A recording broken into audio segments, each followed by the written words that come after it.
And I tweeted recently how you should think of skill as kind of a weird patience. What do you have a weird patience to do?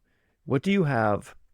What is it that you can sit with for an inordinate amount of time where other people would get bored a lot quicker than you, or they would just lose interest, or they don't might not even know why you would sit with it that long. What is that weird patience that you have?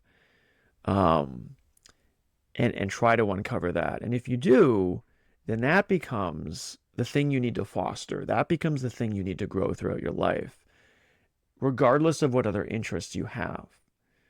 Okay, so I said at the beginning, it's normal to be interested in a lot of things, and I'm not trying to take that away.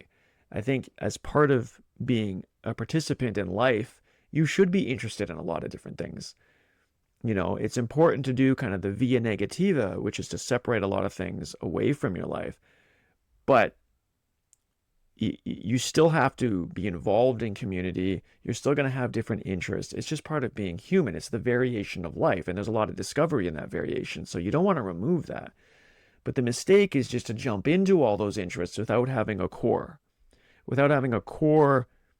approach, philosophy, thing, unique skill that others have recognized in you and that you are growing every day, the same way you approach all the things that you approach. So don't get rid of all the other things, but have a core.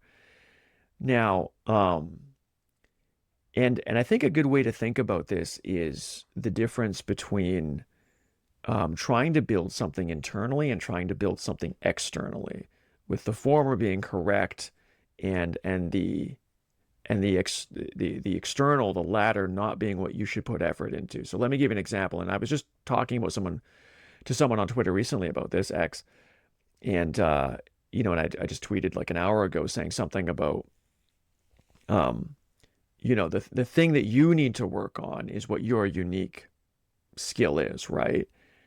In terms of it being useful, don't worry about that because that's for society to figure out for you.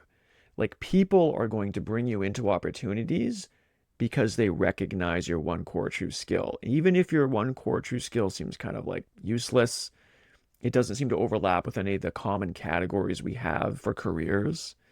The mistake is to try to take the career route first and try to design or engineer your life around those externals. That's kind of what we're told to do, right? We go to school, well, what degree are you going to do? How much money does that make? Is it useful? Is it recognized? And being interested in those things is totally normal. But when you try to pull just those levers instead of the internal side of things, which is whether I like it or not, what are people telling me I'm super good at?